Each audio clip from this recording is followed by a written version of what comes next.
The broadcast is now starting. All attendees are in listen-only mode. Hi, everyone. This is Jay from Shopworks, and I appreciate you taking the time out today for our rescheduled webinar on more production control. This webinar was originally scheduled for Tuesday. We had to reschedule it for today because of health issues for myself. Nothing serious. It was just my voice was incapable of doing a webinar on Tuesday. So I appreciate you taking the time to come again on Thursday for this webinar. Same subject, different day.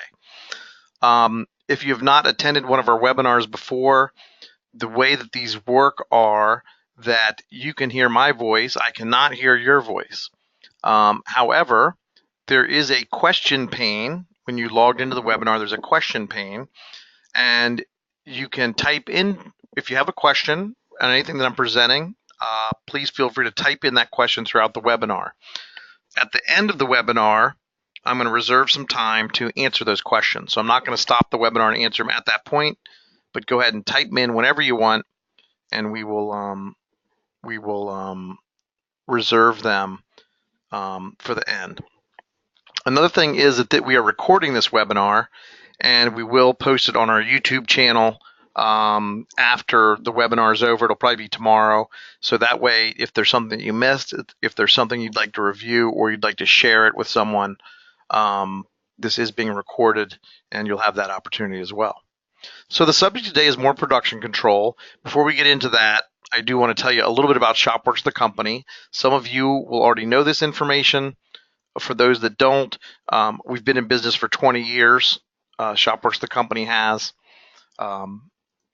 We have almost 1,000 companies. We will surpass that here very shortly. 1,000 companies use our software, and all those companies are within the embellished product industry. Now, what does that mean? Those are companies that do decorated apparel, promotional products, awards and promotions, digital printing, more. We have some companies that do sporting goods. Essentially, any type of company that takes a product, buys it, puts a logo on it, and resells it. That's kind of what our software is designed for. And that's the industry that we service. All of our products, all of the Shopworks line of products, are designed, supported, and serviced in the United States of America. So that means that our software is designed by people in the USA, and more importantly, it's supported in the USA, which means when you call in for customer support, you're talking to someone who's a US-based support technician. We do not outsource that to other countries or subcontract it to people in other countries. We have three main products that we sell. The product that you're going to be viewing today is called OnSite. OnSite is our core product, and that is the product that you use to run your entire business. It's really one version of it, but it's available in different ways that it's distributed. You can run it on your network. We also have cloud-based versions of OnSite that are available. So there's different ways that you can utilize OnSite. It's basically the same software, but you can utilize it different ways. We also have a product called Manage Orders. Manage Orders is an add-on for OnSite, so you must have OnSite in order to utilize Manage Orders. And Manage Orders is a customer service portal. That means that customers, your customers, can log into this website and they can see order information. They can see order status, they can track shipping packages, and they can pay for orders online. And Manage Orders works in conjunction with, it's synced with your OnSite system. And that's why you need OnSite to have Manage Orders, because otherwise it wouldn't have any data to pull from. And the purpose of Manage Orders is to take load off of your customer service and off of your internal staff. The third major product we have is called Proof Stuff. And Proof Stuff can either be an add-on for OnSite, so it works in conjunction with OnSite, or it can be a standalone product. So you can have neither of our other products. You can just use Proof Stuff by itself. And Proof Stuff is used to deliver and manage customer proofs and approvals. We've done webinars on all of these different products. The one that we do the most of is OnSite, because OnSite runs your entire business. We do have webinars on Manage Orders and Proof Stuff. Those are available on our YouTube channel as well. And and you can certainly go there and watch those videos.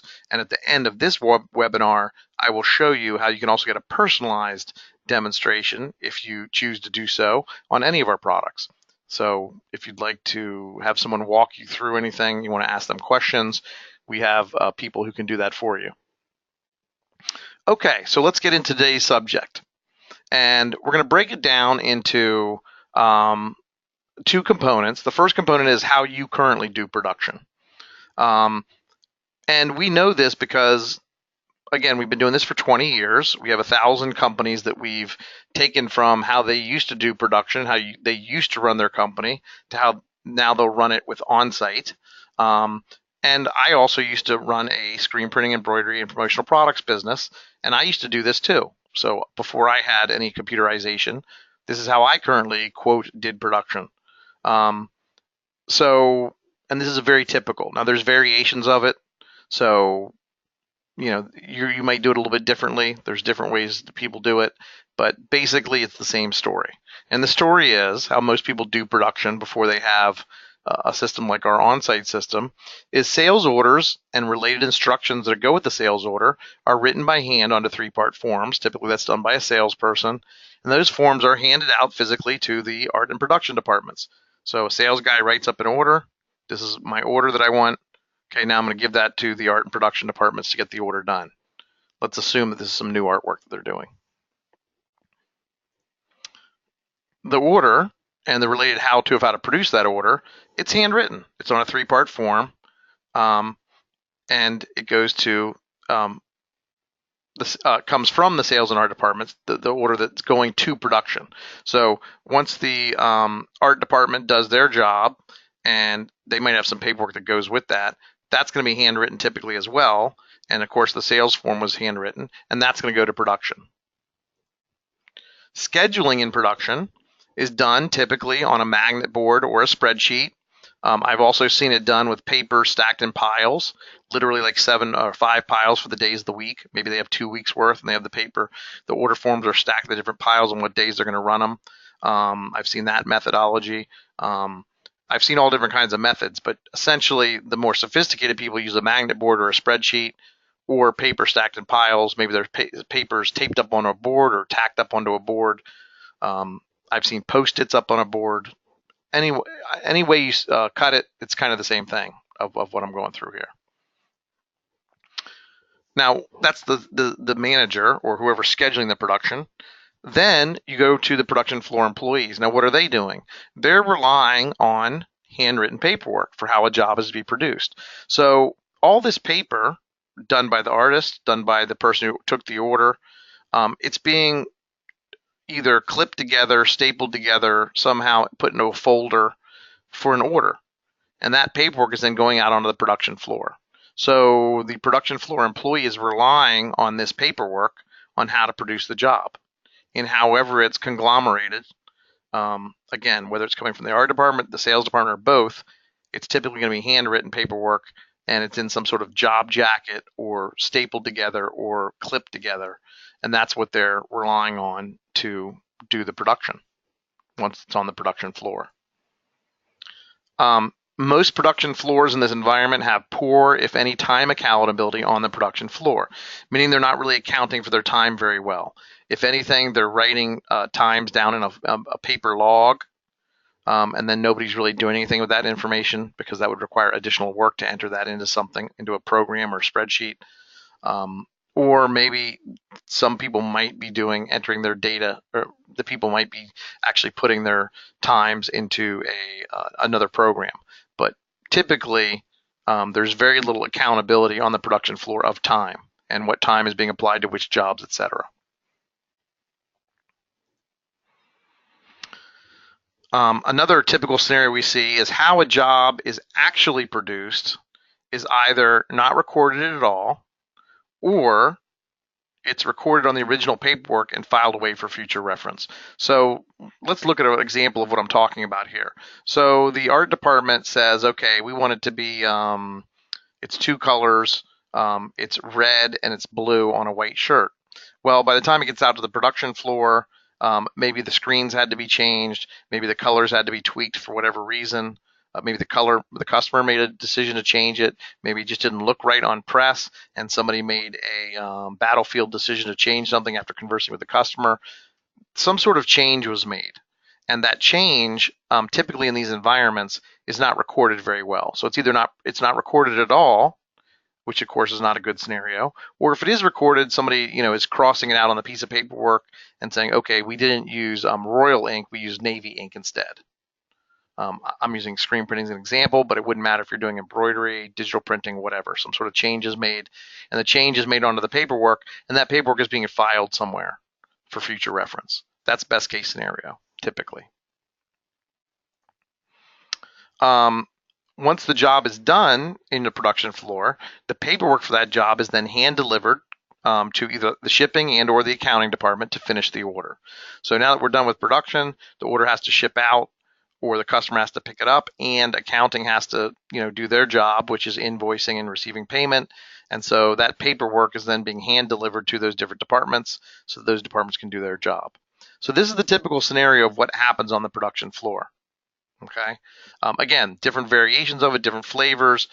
Your scenario might be slightly different. Some people are a little bit more advanced, some people are less advanced. But typically, when we have new customers that have been using, come to us, and they've been using something else, and they've purchased OnSite, or they're using it in the cloud or whatever, and we're transferring them over from whatever they were doing before to our system. This is the typical scenario of what we see with slight variations. And it's scary how accurate this is for most companies. Okay, now what are the problems with this method? Why do we even care? What's wrong with that method? Well, the reality is that method that I just illustrated for you, if you're doing very small volumes, when I mean very small volumes, I mean a handful of orders per day, maybe a couple $100,000 tops in sales volume per year, then that methodology will work fine because the transaction count is so small. Well, we only have 5 orders per day. If you have 5 orders per day, you can lay those pieces of paperwork out on your desk and you don't really need a scheduling system. The problem arises when your company starts to grow. You go from 5 orders a day to 10 orders per day, that's a big difference. When you go from 10 orders a day to 20 orders per day, okay, we're not talking about, even though you're talking about only double the amount of orders, it's really more than double the amount of, it's not a linear progression of the amount of work that causes as far as managing paperwork. 5 to 10 is more than double, and 10 to 20 is more than double as far as the management of the paperwork. So very quickly you get to a point where if your company's in a growth mode, that you need to have some sort of management system for your orders and for your production. And here's what some of the problems are. Lots of paper that is handwritten. When you have these in the scenario I just illustrated for you, and there's opportunities to lose paper. There's handwriting mistakes. So for example, again, with 5 orders per day, you're probably not going to lose 5 orders per day. When you get to 10 or 15 orders per day, I can guarantee you're probably losing 1 or 2 orders per month. When I mean losing them, they fall behind a dryer. A guy puts them in a box and some shirts get thrown over top of them and they get shipped out. They fall behind a desk. And I know all these because they've happened to me. They happened in my shop. And so how are you going to invoice those orders? You don't. You forget to invoice them because that is the order. Handwriting mistakes, very common. Different salespeople write up different orders, very common. In a different way, very common. Let's look at the next one. This one's a huge one. Midstream order changes are a nightmare. So the customer ordered 100 shirts. You write up the paperwork. You distribute the paperwork to everyone. Well, now the customer comes back and wants 50 more shirts. Well, that should be a great scenario for your company. 50% more sales on that one order. Well, it's not. It's a problem because now you have to go back. All that paperwork's now been manually distributed to everyone. It's handwritten paperwork. You have to go retrieve all that paperwork, edit it, or rewrite it up, and then you have to redistribute to everyone. And you might even have to tell people, hey, remember this order that was 100, it's now 150. And you might have to give them reminders and stuff like that. So things that should be a positive to your company, meaning a customer ordering more product, actually kind of becomes a bit of a nightmare scenario. Now, if you're only doing, again, 5 order scenario at any one time, that's not a big deal. When you get up to 10 or 15, big deal. And if you really analyze your company, customers are making more of these changes than you think they are midstream on orders. Now you could say, well, I solved that problem by just telling my customers, once I place an order, they can't make any changes. I mean, is that really the kind of thing you want to dictate to your customers? Um, Now you're not being competitive with your competitors. You're being kind of draconian with your customers, strict with them, and maybe they'll go somewhere else. So I would say that's probably not good customer service. Paperwork is not consistent because different people are writing it up different ways. Maybe Jay writes his paperwork up one way, not only handwriting wise, but just I write up my form a different way. Um, Omar writes his paperwork a different way. He puts different information in different boxes. He writes up his notes a different way. And that requires production personnel have to interpret orders based on who wrote the order. That's more opportunities for mistakes, and it slows you down in your production. Another one is that knowing how an order was produced last time is difficult. So when you're doing reorders, and for most companies in our industry, 50% of their orders are reorders. So half of the business that they do is repeat business, orders they've already produced in the past. Knowing how to do it the last time, it's difficult. And those orders are not always repeatable because they're relying, typo here, it says relaying, the word is relying, because they're relying on paper records. Those records are easy to lose. Maybe the person forgot to record it, or just general sloppy record keeping with paperwork. So, and even if you did record it properly, retrieving that paperwork is difficult. So, in general, reproducing orders is much more difficult with paper systems, just because you don't have the information at your fingertips. Hard for management to know how long jobs really take. And that's because of poor accountability, poor time accountability. And that makes it hard to properly price jobs. And also, it doesn't hold employees accountable for their time. So you really have two problems that stem from that when you're not accounting for time. And so you don't really know how long it takes to price jobs properly. So that means you're either leaving money on the table, meaning you should be charging more, or you're overcharging people, your customers, and then that means you're not price competitive. So there's two big problems there. Okay, so that's kind of what a paper-driven company looks like in production. There's the problems of what that looks like. So now what we're going to do is we're going to go over to OnSite, and we're going to come out here to our OnSite system. And what I'm going to do is I'm going to show you now what production looks like in the OnSite world of one of our customers who has OnSite, and a non-paper driven world, a computer driven world, and let's see what everything looks like when you're using an OnSite system. The first thing I want to show you is designs. So if we go into our system, and once you log into our system, across the top of our system you have your different departments. These departments are access controlled. I am logged in here as user Jay Markinson. Jay Markinson is an administrator. He can see all the different departments within OnSite. You are able to set this up so only certain people can see certain departments. So I don't want you to think that you can't control this, because you can. So you have access over who can see what departments within your OnSite system. Again, I'm an administrator. I can see everything. I want to show you the designs area of OnSite. And I'm just going to view all active designs. And this shows me every design that I currently have in my system.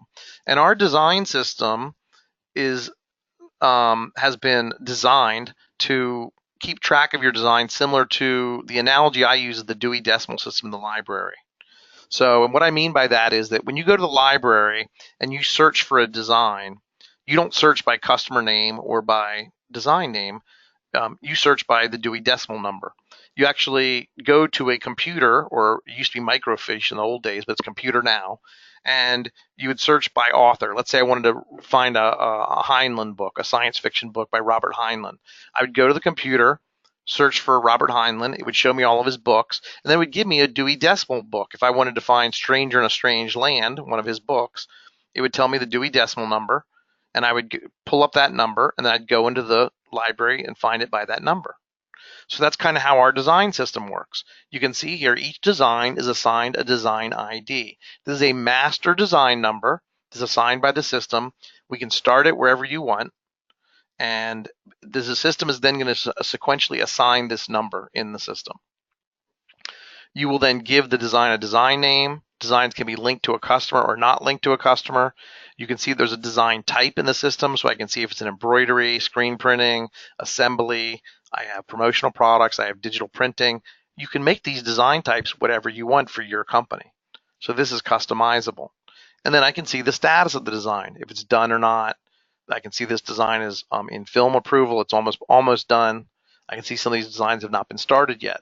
And those are all customizable, all those statuses. A lot of our system is customizable. So the design ID is an important concept because this design ID, I want you to think of it as like a master design number. This is going to be a different concept than probably what you're used to. Most people who store designs, whether it's the digital design file when you're designing something, or whether it's film, something in the physical world, films, if you're a screen printer, if you're still using discs, floppy disks, if you're an embroiderer, they store it by customer name. They store everything typically they do it by customer name. When you're using the on-site system, you're not going to do that. You're going to do it by design number. You should store everything by design number.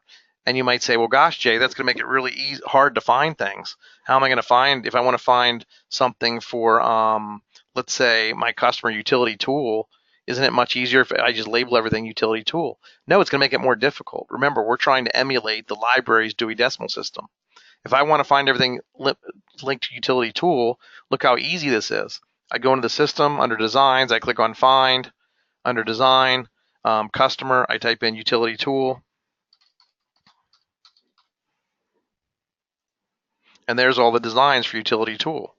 I pick which design I want. I can go to a thumbnail view, and I can view it I can see the thumbnails. So I have images related to each one. If I want to see, I can blow it up and see the details of it. If I want to see the details of one of those designs, I just drill down to it by clicking on it. And once I drill down, I can see that this is a digital design, and I can see there it has different specifications for me, and I can see the thumbnail. I can scroll through the different designs. You can see this is a screen printing design. There's no thumbnails, but I can see the different colors that are being used, and I can see mesh, durometer, angle, pressure, and squeegee. So you can record a lot of different production details. So that's the next thing I wanted to show you. We talked about in the paper-driven world how difficult it is to record how jobs are produced. In OnSite, you can store a tremendous amount of detail. In fact, most of our customers don't keep this much detail, but you have the opportunity to if you want to. Not only are you storing ink colors, you're storing whether they're stock or PMS color matches, but you also have up to 5, 1, 2, 3, 4, 5. These are custom fields. You can make these whatever you want. But you can store up to 5 custom fields per each ink color. Then you also have 5 custom fields over here that you have, and 5 custom fields here. So you have a total of 15 custom fields to store production parameters. So the story here is that you have a tremendous amount of information that you can store with each design that you have in the system.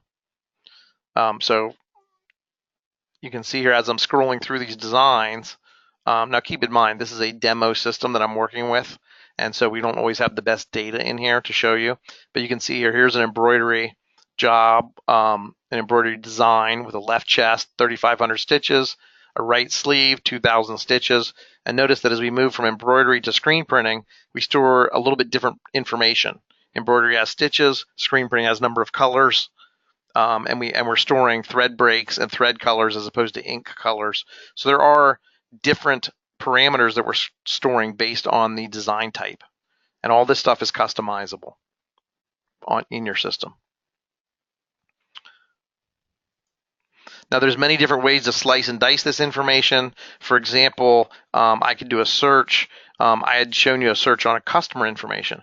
Let's say I want to see all my embroidery designs in the system.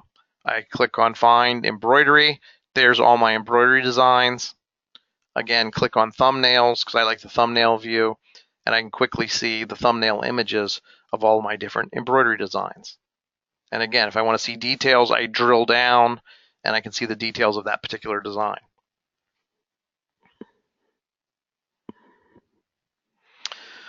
So when you have the OnSite system and you're using these designs, you never have to worry again about losing design information. You're always going to have, and everybody's going to have accessibility to every design that you ever do for any customer, how that job was produced with as much detail as you'll ever want in that design. Okay, let's go now to the next section. And there's a lot of stuff, just so you guys know. I can only cover so much detail in one of these webinars. There's lots of things in here that I'm not showing you, like variations allows you to do variations of a design. There's the proofing. So if I wanted to send this to a customer for approval, that's where the proofing comes in. I have attachments where I can attach computer files to this particular design. There's royalties. If you're doing, if you're someone who does licensing, let's say you're doing NCAA or NFL or any sort of licensing, there's a royalty section where you can set up the different royalty payments you make per design. A lot of different stuff that's attached to this design. Again, I'm not going to have time to cover all of that in this webinar. If you have specific questions, please feel free to ask them. And also keep in mind, you can always get a personalized demo to answer those questions as well. So I'm just giving you an overview today. Today is all about the overview, the big picture. Okay, next thing I want to show you is, so that's kind of the designs. Designs are attached to orders. I'm going to show you that here in a minute. But the next thing I want to show you is I want to go over to our production. So we were over here in designs. Now I'm going to go back over here in the top navigation, and I'm going to go over to production. Now what do I have in production? Well, I have production by order. Okay. I have, so if I look on all not produced, I want you to think of this area as a list view. So this will show me production by lists. So if I go in all not produced, this is showing me every order that I'm working on in my shop right now. So in my shop, I can see I immediately have 80 orders. Now I can look at it, I can sort by order type. And so I can see screen printing, embroidery. I'm scrolling down here. I have some canceled orders. I have some promotional products orders. And if I want to see details on any of these orders, again, drill down. I drill down by clicking. I click, and it brings up the details. Okay, let's go back out to where we were. I click on done. I can look at the status of these orders. It immediately tells me, is the design done? Is the purchasing done? Is the receiving done? Is the production done?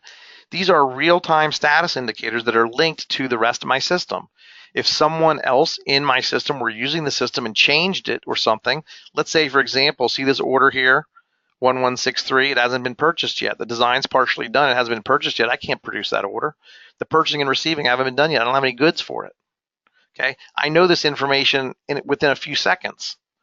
I guarantee you, if you're in a paper-driven system, and if a customer calls and wants to know if their goods there, or when their order is going to be done, it's going to take you minutes, if not longer, to get their answer, because you have to get up from your desk, go talk to someone in receiving, find out where the goods are, et cetera, et cetera.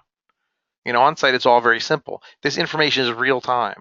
So if someone we're doing the receiving or the purchasing right now, and I saw the purchasing were to be done, my screen would flash, and this purchasing would change from no to yes or no to partial. Same thing for the receiving. So all this information is linked via your network, or if you're in the cloud, via the cloud, and your indicators are real time. So it's not waiting for an end of the day batch or anything like that. This is all real time. So as people are using the system, as they're doing their job throughout the day, these status indicators are going to get updated. Now, these are the orders that are really ready for production. I can see these here. My design's done, my purchasing done, my receiving done. Okay, this is a job that's really ready to go on press, as is this one. This one's not. This is a job where I'm going to go get on my design department. My purchasing, my goods are here, but the art's not done. So I'm going to go talk to my artist on this job and see what the heck's holding it up. Now, it might be the customer, or it might be something else, but I'm going to go find out. So these status indicators alone are going to help you just getting your production done, because you can quickly see what's going on with an order. So that's kind of our by order view. We also have a by event view. Orders have a concept of a production event associated with them. So actually, to show you that, let's go back into by order.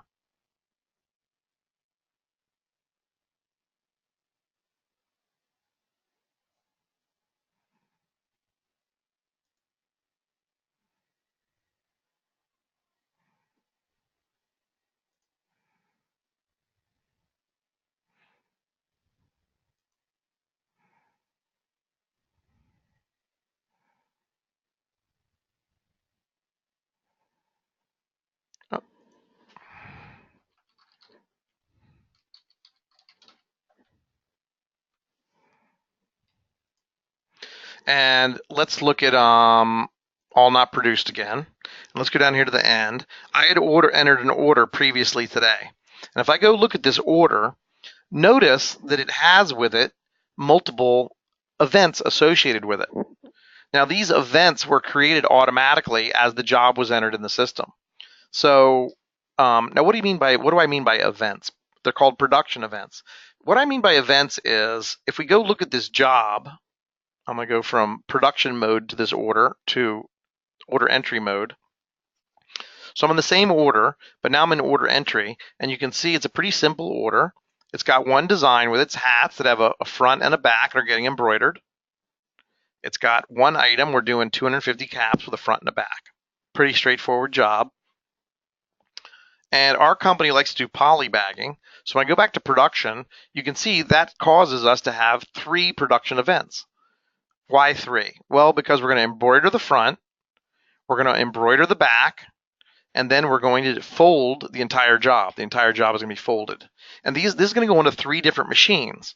Now, when we originally schedule the job, the OnSite system is automatically going to schedule the job onto the schedule embroidery machine. That's not a real machine. It's a machine that we make up just for scheduling purposes to tell us how long the job's going to take.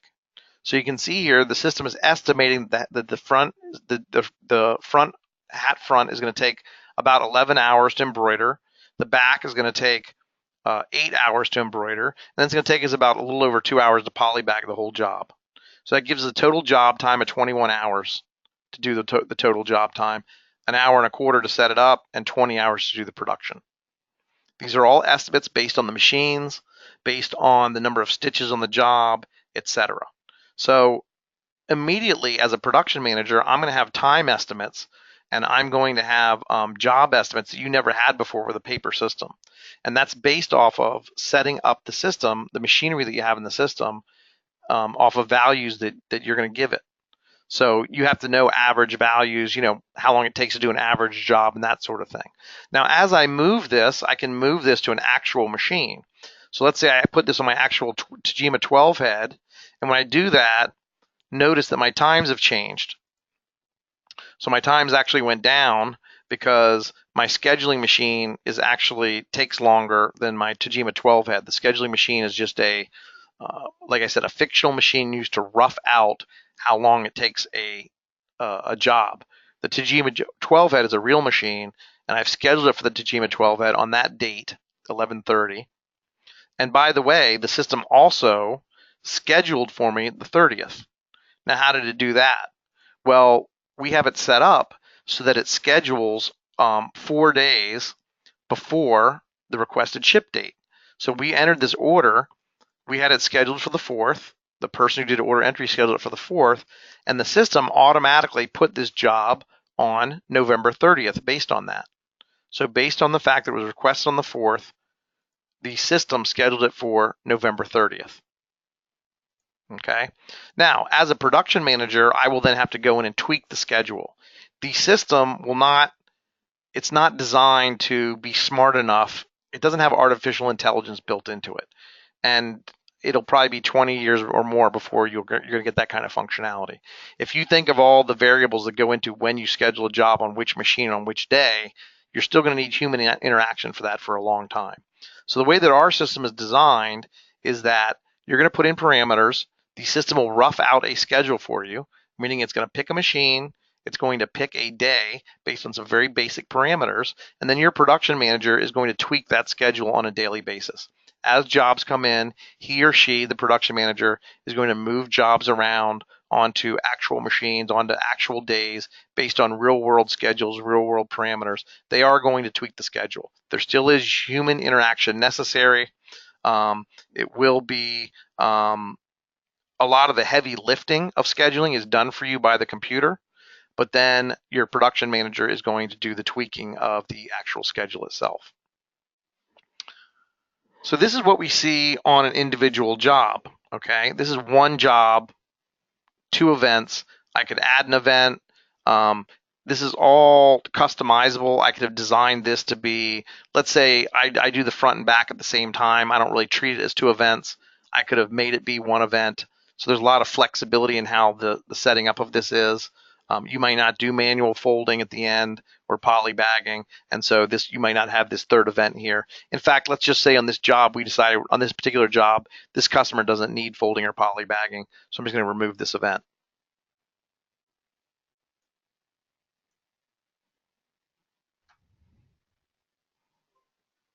I apologize, I don't know why this is happening, but I'll do it again.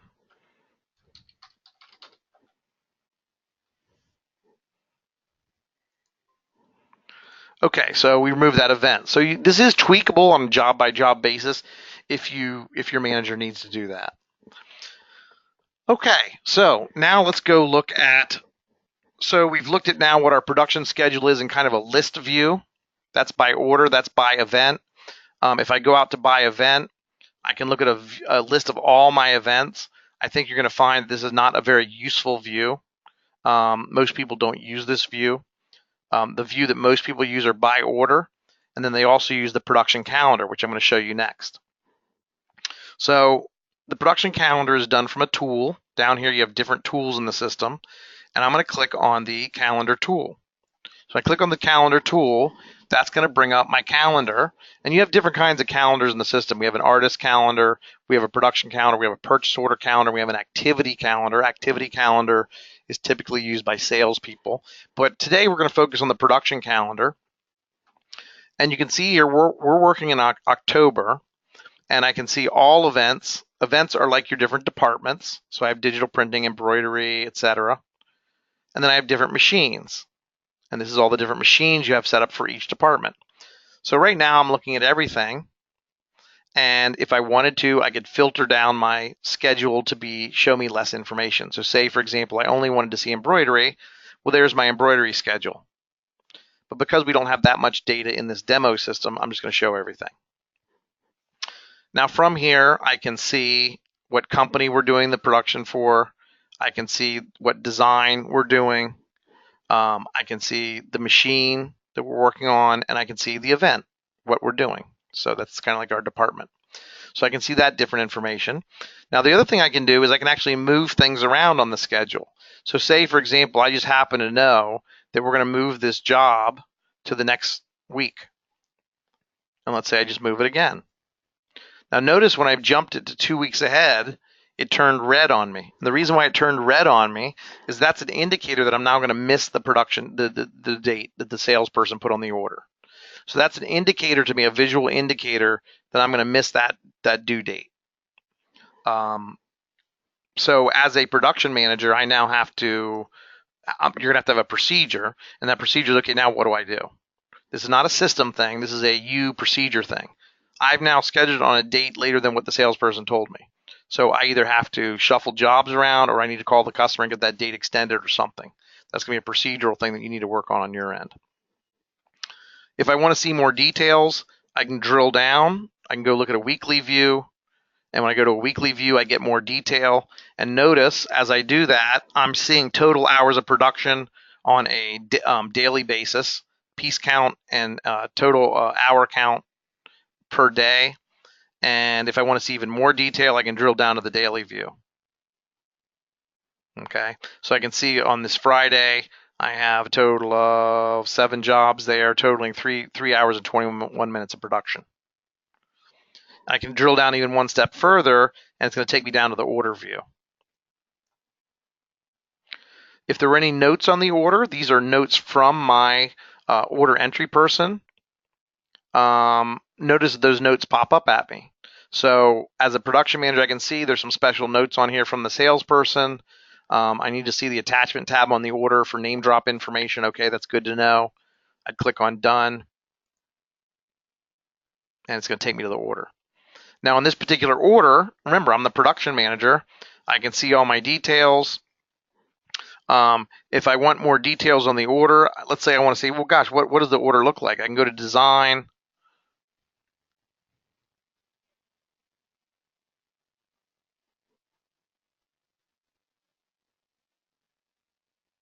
And I can see the design information. We're using 3 different designs on this order, and I can see all the details of the design.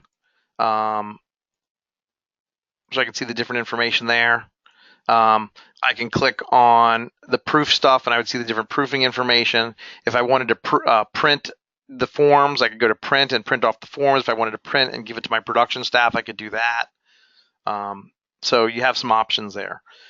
The bottom line is once you're in our system, and you can drill down to the base level. The base level of our system is order entry. You can always get down to order entry from anywhere in the system. So remember, I was the schedule, and if I click back on the calendar, I'll be right back where I started. So see how I drilled down, and then I got all the way back up to the top level. So as a production manager, I can see as much information as I need to just by clicking. So it's very easy to get to that information. If I needed to see on this order, for example, status, I can immediately see the status of what's being done on this. Our goods are only partially received. They're not fully here, so I can't even produce this job yet anyhow. So you have a lot of power at your fingertips for a production manager. Okay, so that's like what a production manager would see. Now let's look at what a production personnel would see.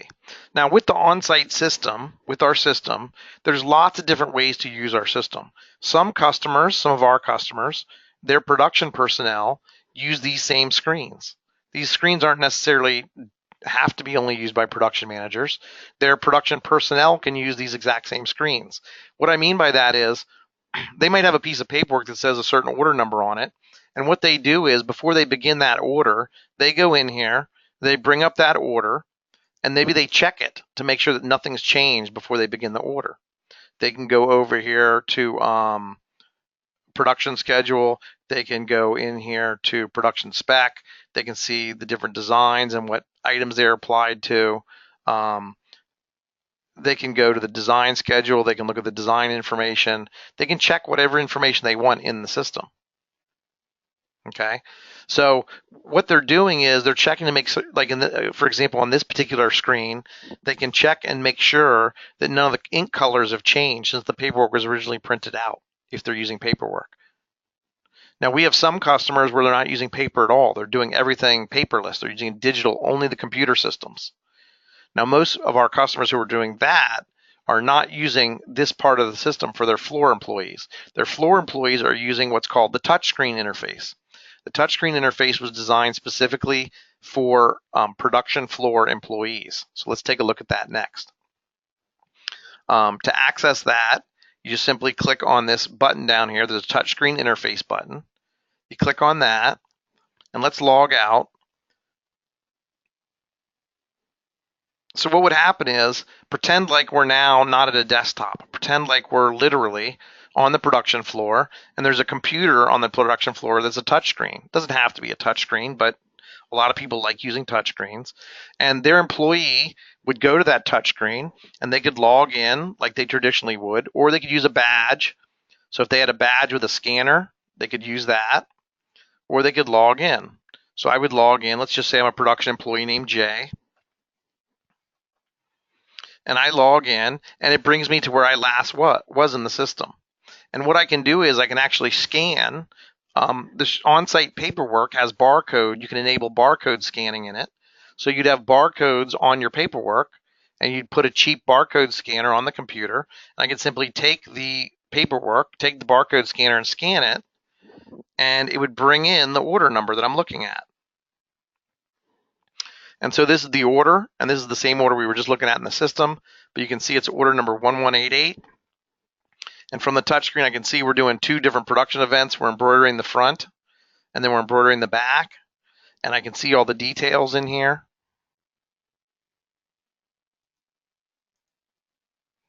I can also see, I can mark it when it's been produced or not.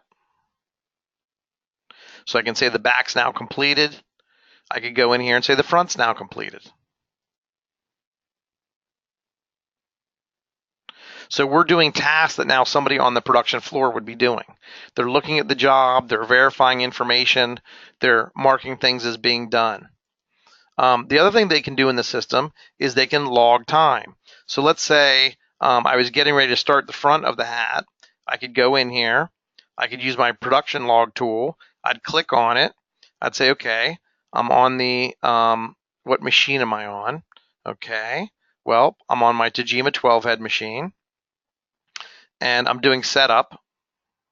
Okay. And I started at 1:50 p.m. and I can put in my start and end times, or let's just say I'm gonna log that it took me a quarter of an hour to set it up. Okay. So I'm done with that particular log, but now I want to start another log of that I'm doing embellishing. And I'm starting at 1:51 p.m. Or let's just say I start at 12:30 p.m. I'm going to save it. And then I would go on and do my production. And let's say it's now a little bit later. I would come back. I would edit that item. And I'd say, okay, let's timestamp it. It's now 1:51. And I did 141 pieces. And I had 2 misprints. And I would save it.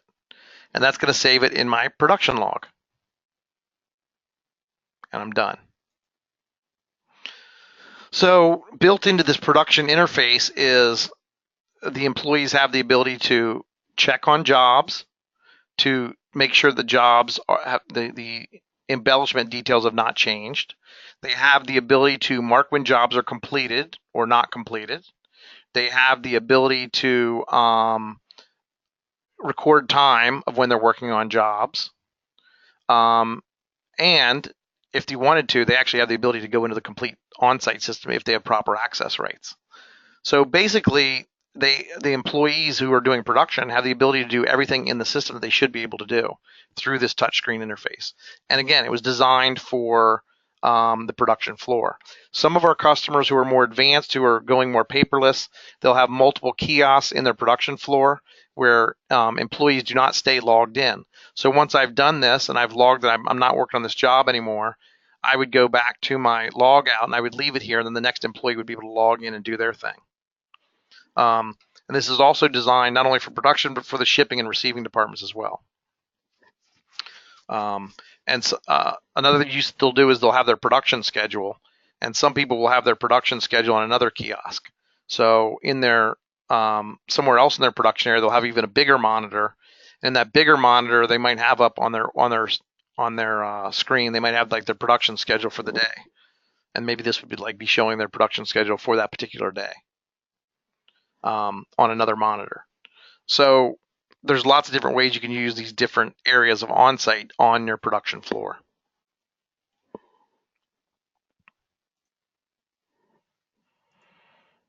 Okay, let's go back to our slides here. So let's go through some of the benefits of on-site and your production floor. So number one, all of your design, order, and production information is stored in a central location and is access controlled. So very important, this is very difficult information to lose. Sounds basic, but you'd be surprised when you're using paper systems how much information you're actually losing. When you're digital, this information is very difficult to lose. You can lose it if you're not doing computer backups, but other than that, it's almost impossible to lose. The next benefit, production in art is semi-automatically scheduled. It's not automatic, but it's semi-automatic. What I mean by that is the computer roughs out your schedule, and then humans, meaning your production managers, are then interacting to make your fine-tune your schedule. And that's it's roughed out based on settings that you set up in your system. And that takes a lot of the heavy lifting of production scheduling off of you and puts it onto the computer, which makes it a lot cheaper and a lot easier for you and your staff.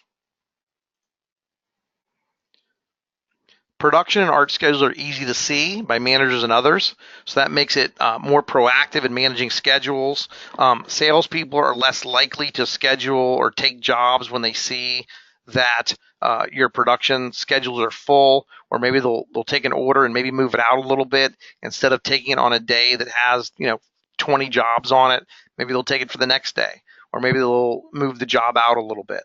So just having that information, when you're in a paper world, nobody has any idea really how many jobs you have on each day.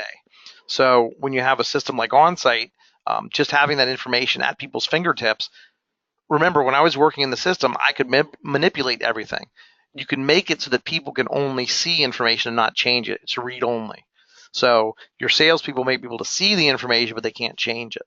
And that allows them to make more intelligent decisions when they're taking orders.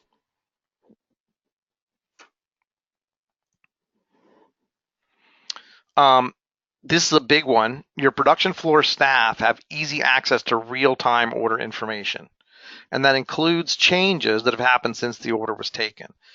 Specifically, this solves the problem of order changes. You just have to institute a very simple procedure.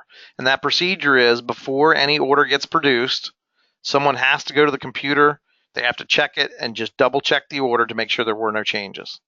If there's changes, reprint out your paperwork if you're using paperwork. If not, you just go from the computer.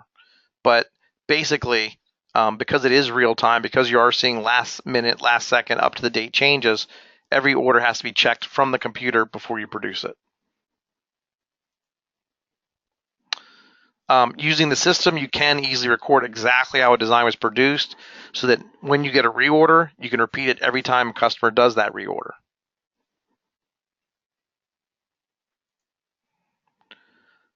And lastly, you have time accountability and you have job costing for both production and the art staff, provided that you're using the time recording features. That's optional, obviously, but it's a big benefit. And you can implement it with both your art staff and your production staff, and that gives you the job costing and also the time accountability.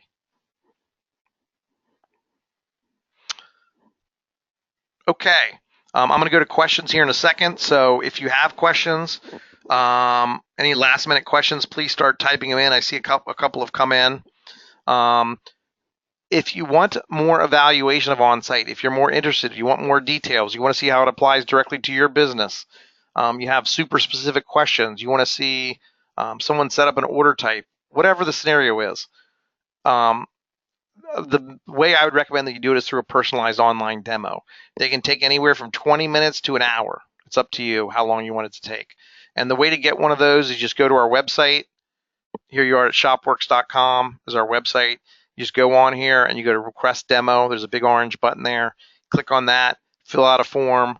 We will contact you via email or phone, whichever is your preference, and we will set it up at your convenience. We will set up a demo for you. Again, it can be as short or as long as you like. So that's the best way to answer your questions when they get real detailed. Okay, I see some questions have come in, so I'm going to go ahead and start answering them. The first question is, how do you handle variations?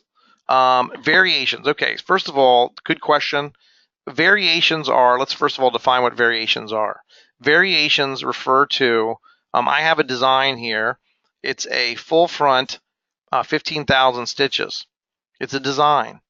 It's a full front.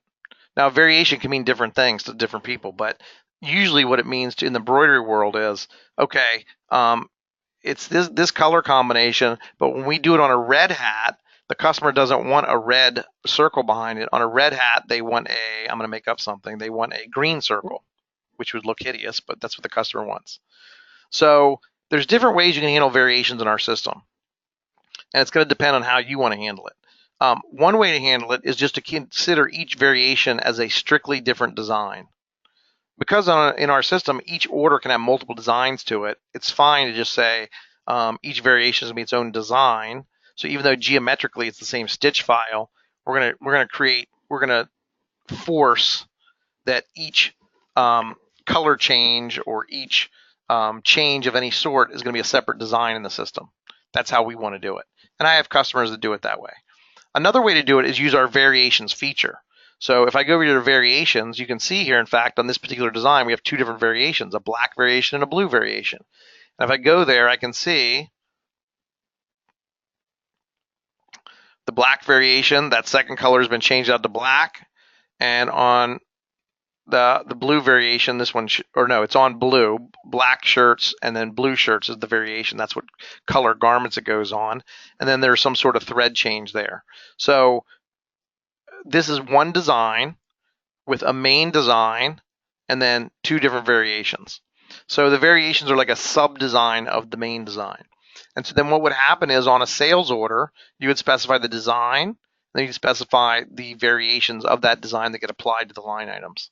And then that would get printed out on forms. So on the forms, you would see the person doing the production would see, okay, there's a variation of the design. Some customers of our customers also use notes to do that. So there's really no one answer for you on how to handle variations. And this is a common theme throughout our software. Remember that our software applies for an entire industry. Also remember that our industry is incredibly varied, meaning there's lots of companies that do lots of different kinds of embellishment in lots of different kinds of ways. So if we only had one way of our software only does it one very specific way, it would not be very flexible. Our software would not be very flexible. Um, and so our software is very flexible because it does apply for such a wide variety of people in our industry. So that's why I'm not trying to be vague when I answer these questions, but there are different ways to skin a cat in our software. We do have a design variations feature, but in the real world, there's lots of different ways to handle variations in our system. You can use notes, you can use our variations feature, or you can use designs by themselves. That's kind of the three main ways that people do it. Okay, next question is I saw that you mentioned going into your art department to ask what the holdup is on an order. Is there any built-in tracking for graphics-related discussion? I'm the creative director of the company. Sales rep questions aren't clear. Separate artist-only area for those sort of conversations and files. Handle something like this. Okay, so I believe the question is asking. So what we're talking about is there is a loop between we're trying to get an approval from the customer. We're presenting artwork to the customer, and there's a loop between us and the customer. We're giving them artwork. We're waiting for the customer to get back to us. Sometimes they are, sometimes they aren't. Sometimes they give us feedback. We have to redo the artwork. Now it goes back to them again. This is the loop I'm talking about. And there's conversations in there. And then, okay, now what's the tracking on all this? I want to see a history. I want to see a history of, okay, we sent them this on this date. We got a response back on that date. Then we sent them this on this date. We got a response back on that date. So how our system handles that, let's go over to our sales department. The first thing is through proof stuff. So proof stuff is our proofing system. And that's where, now let me find it. I'm going to find something in here. We had a whole separate webinar a couple weeks ago on proof stuff. And I could spend an hour just on this, but I'm going to go through this pretty quickly.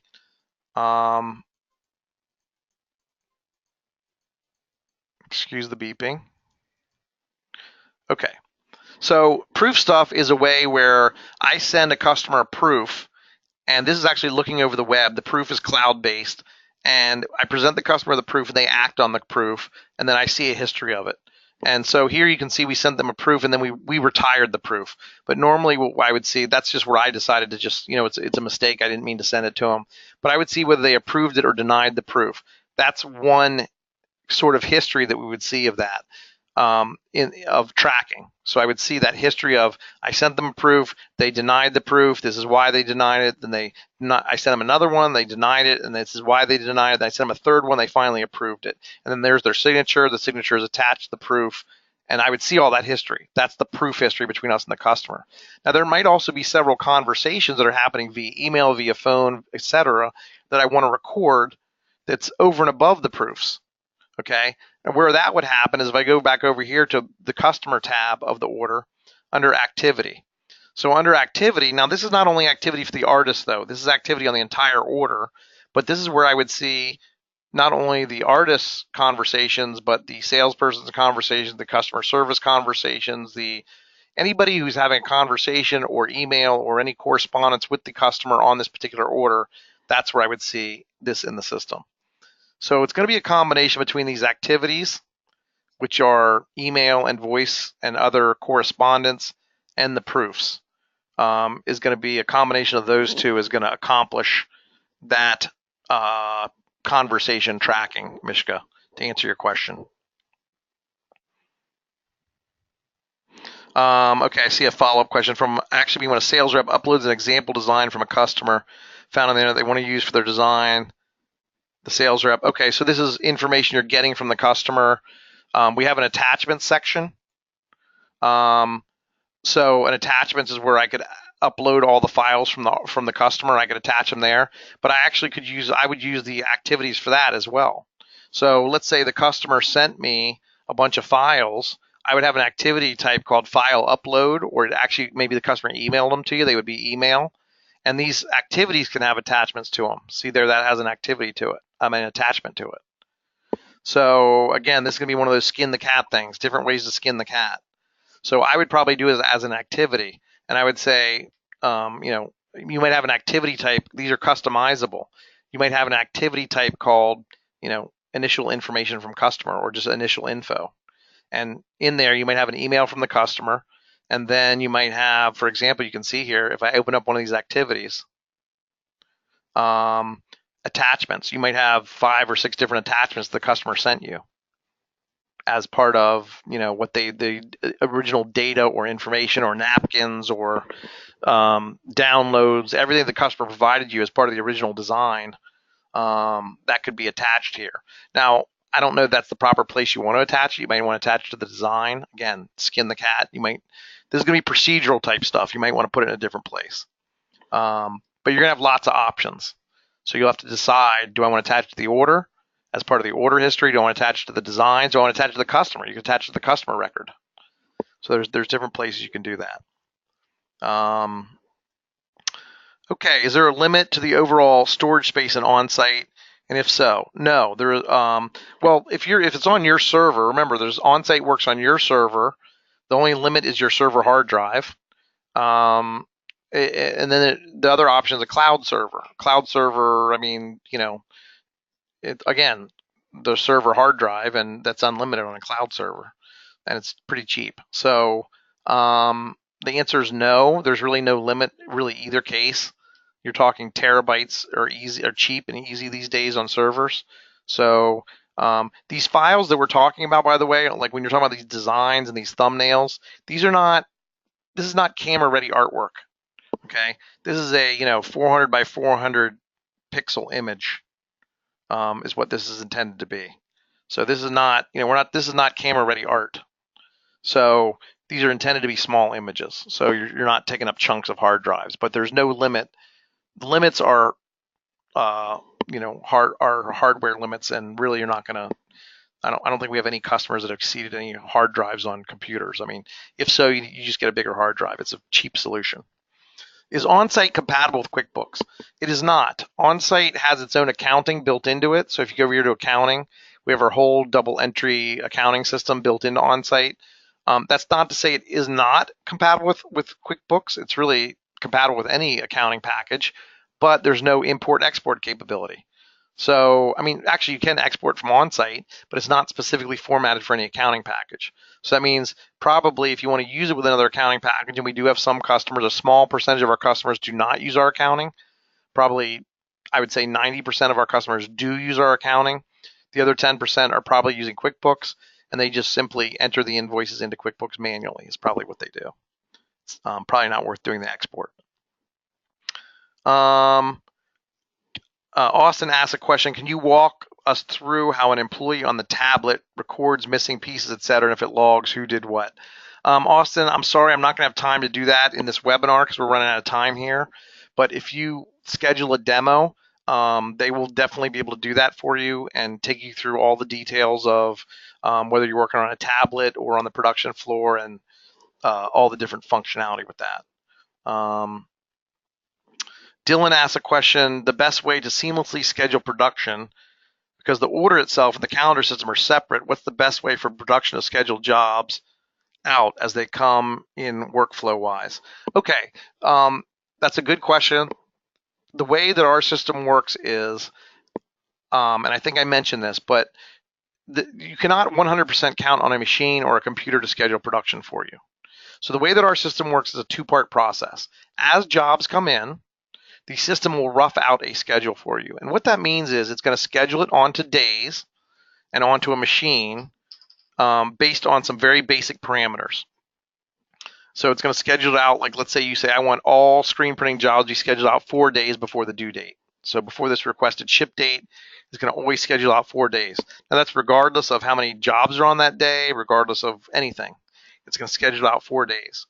And it's always going to schedule it onto this machine, one machine only.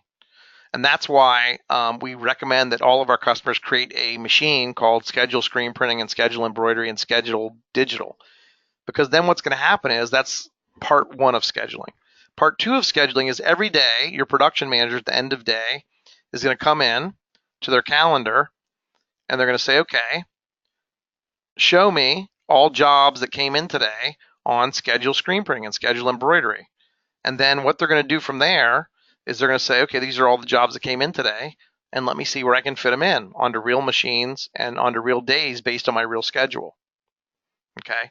Now you might say, well, why is it done that way, Jay? It seems like you should be able to make it more intelligent. And the answer is you can't make it more intelligent, or it would be very, very, very difficult. And if you'll sit down and really think about all the variables, let's just talk about screen printing scheduling. If you think about all the variables that go into screen printing scheduling, there's a lot of variables that go in there. Screen sizes, automatic or manual, how many flashes are involved, not to mention like what the schedule is. I'm just taking into consideration physical considerations. Sometimes just how good a machine is. Some machines aren't good at doing lights on darks. So let's say you have two different machines in your shop, and one just can't do lights on darks.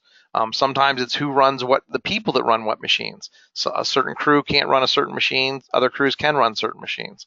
There's a million variables in there. So there's really not a way to make at this point in time to make the machine or the computers more intelligent into making those decisions. And this methodology does work, and it's not a lot of effort on the production managers to do the scheduling, because this, like I said, our system does rough out the schedule, and so it's just a matter of depends on the size of your shop, but it's a minimal amount of time for the production manager to then go in and to move jobs around. I think I showed you how easy it was to move jobs around and how they can, look by different departments and shuffle things around.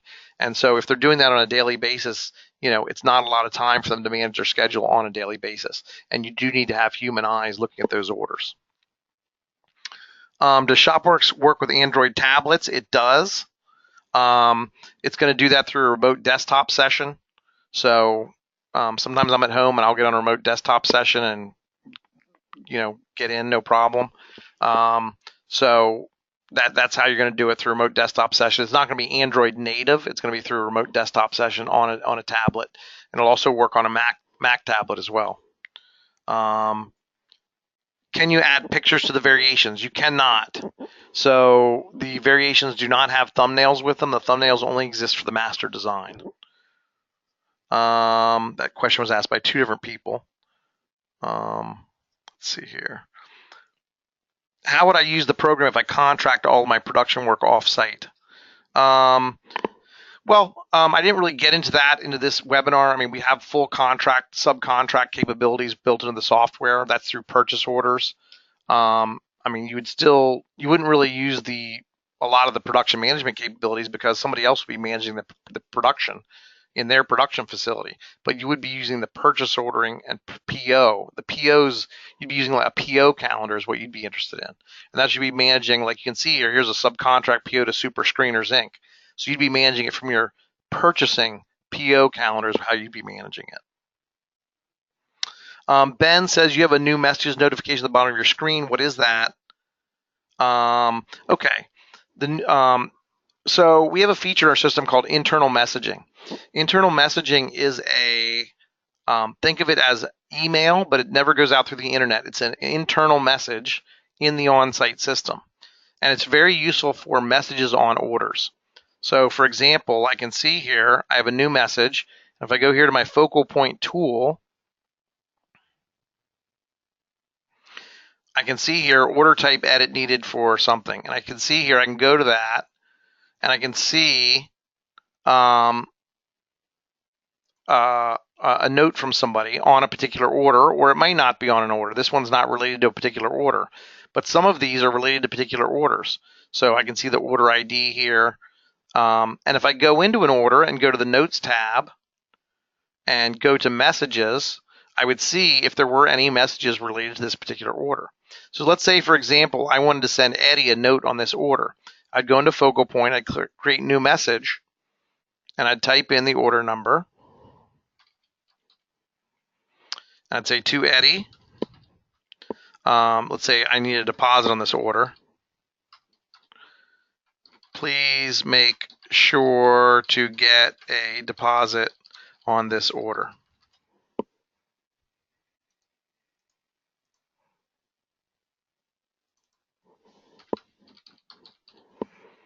And I'd send them the message.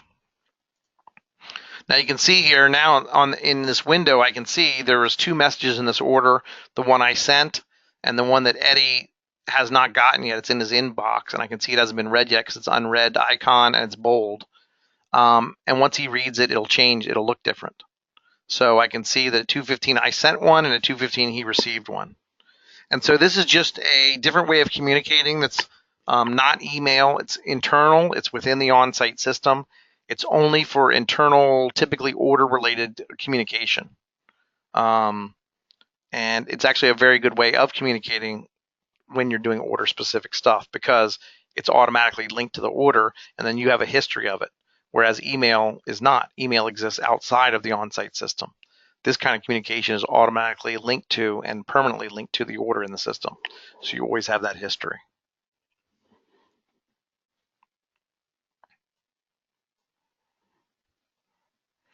Can we assign a design code for each job? Annette asked this question. You can. If you look at the designs system, we have a design number in here, but you also have a secondary design ID. You also have custom fields, and you can make one of these custom fields. You can make these whatever you want. So you could make one of these custom fields a secondary design code if you wanted to. Another question from Annette is how to handle back orders in the production schedule. For example, partial order shipped and back order garments are shipping a few weeks later. We do have back order features within our system. Annette, I'm sorry, but it's going to be on this beyond the scope. I'm not going to have time to cover that in this webinar, but if you'll schedule a personalized demo, they'll be able to show you that. But you can see here we have a back order feature. Excuse me. There's actually different ways you can handle back orders. On an individual order, you could actually just keep the order open if you want, or you could break it off as a separate order, and those 2 orders will be linked together. That's what this back order feature is. But you have different options there in how to handle the back orders, and they'll be able to go through that with you.